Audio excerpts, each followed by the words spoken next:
खावलायगोन बर्तमान मानव गेदेर प्रमद बर' बिथांनि दैदेननाय इउपिपिएल राजखान्थि दोलोआव गासैबो रायजो राजाया जाहाथे लैहोर फैनानै बाहागो लाफैयो जायफ्रा एसे सम लादों साननो आरो बुजिनो बिथांमोनखौ आं खावलायो बे फैगौ पार्लियामेन्ट इलेक्शननि सिगां जुदि रायजो राजाफ्रा लैहोर फैनानै बाहागो लाफैयो बियो साबसिन जायो मानो होनोब्ला जोङो 10 बोसोर जिहेतु साम्प्रदायिक राजनिति होनो जायखौ कमिउनेल पलिटिक्स होनो हिराचरनिया एबा नवचरनियाया कमिउनेल पलिटिक्स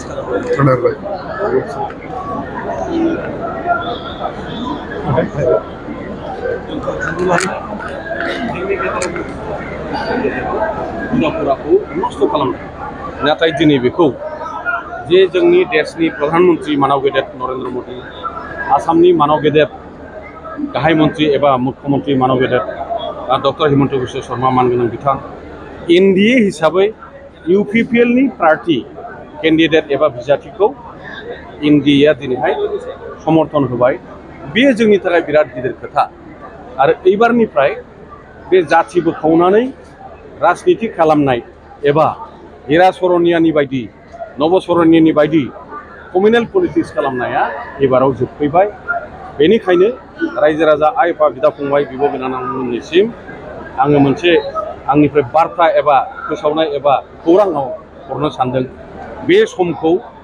जोङो मोनसे सनानि सम एबा गोल्डेन माने टाइम होननानै जों बेखौ लानाया मोजां सनानि हुजुग हिसाबै जों लानाया मोजां खारन बियो प्रयजनथारमोन बर' अना बर' होननाया बिभिन्न खेथ्रआव बियो मोनसे खथिकारक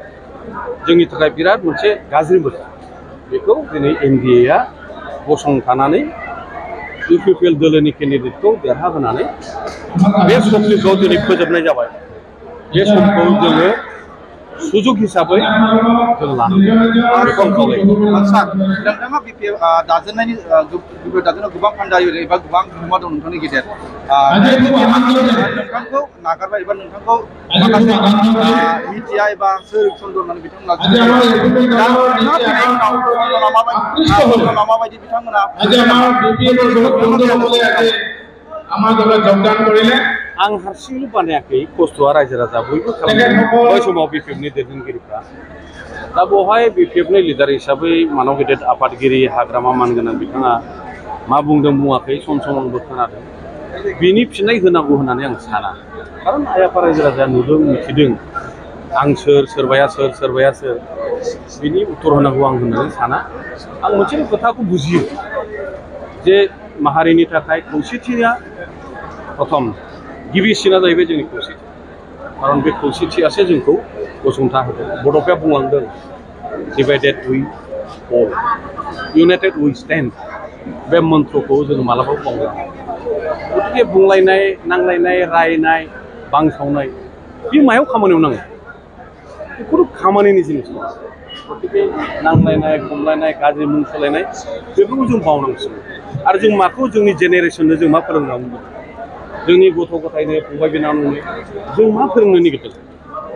जोंनि फंबाय बिनानावखौ जुदि मानसि खालामनांगौ गोजौआव लांनांगौ बिसोरनि साननाय हनाय बेबहार फाथियाबो थिग जानांगौ होमब्ला जों जुदि सिनियर जानानै गाज्रि खोथा नांलायनाय खमलायनाय जोंनि बर' रावाव जेखौ गालखाब गैयै होनना बुङो बेथ' समायलाना दिनैनि दिनाव बेखौ नांथारला जोंनो खौसेथि अनलायनाय जोंनो बेखौ नोंथाङा दहाय स्पिचआव बुंदोंदि सायख'थियाव केलकुलेसन खालामनाय बेयो मालाबा मिलिया थांनाय 2022 मायथाइयावबो एमपि प्रेजेन्टआ माबायदि जागोन आं बुंनायखौथ' नोंसोर बियो बास्तब खारन जोङो साब्रै बर' माहारि हिसाबै बिजाथिमोन जोंना जेन'बा सानसुमादा रन्जित शेखर मुसाहारि सार मानव गेदेर उरखावग्रा ब्रह्म आं बिपिएफनिफ्राय साब्रैजों जों जेसेबां भट मोन्दों बे भटखौ जुदि जों ज' खालामनानै नायो हिराचरनिया बेखौ बिट खालामनानै 2.5 लाखनि बांसिन मार्जिनाव देरहादों होमबा जोङो नाय ज' जाजोबनानै सिंगेल केन्डिडेट खालामबाबो दिनैनि दिनाव बे सम्भब नंगौना नङा बेखायनो आं बुंदों जे एनडिएआ दिनै UPPL नि केन्डिडेट एबा बिजाथिखौ समर्थन होदों बिराद जोंनि थाखाय गिदिर खोथा बेखौ जों मोनसे अपरचुनिटि गल्डेन अपरचुनिटि हिसाबै जों लानांगौ प्रेक्टिकेला बे आरो ओंखायनो बुंदों आङो समयनि दाबि जों समखौ बुजिनांगौ थेंक इउ गोजोनथाव खौरां नोंथाङा गोजौ थाखोनि फोरोंगिरि जानो गोसो दंना जुदि नोंथाङा बेफोरबादि गोजौ थाखोनि फोरोंगिरि जानो गोसो दं अब्ला नोंथांनि थाखाय मोनसे गोजोनथाव खौरां क'क्राझार सहरनि सा फारसे थानाय थिथागुरि मानास पाब्लिक स्कुलाव सासे साइन्स आयदानि फोरोंगिरिनि मासि ओंखारदों क'क्राझार सहरनि थिथागुरि मानास पाब्लिक स्कुलाव सासे रोंगौथि गोनां साइन्स आयदानि एसिस्टेन्ट फोरोंगिरि नांगौ जानानै फैदों आरो जाय बिजाथिया बे फोरोंगिरिनि मासियाव एप्लाइ खालामगोन बै बिजाथिया BSc, MSc लोगोसे BEd, DLED नि रोंगौथि जानाय जानांगोन गोबां बाथ्रा मिथिबावनो थाखाय 9706475349 आरो 6000853288 नैबे जानबुं नाम्बाराव खौरां लाहरनानै नोंथाङा मिथिनो हागोन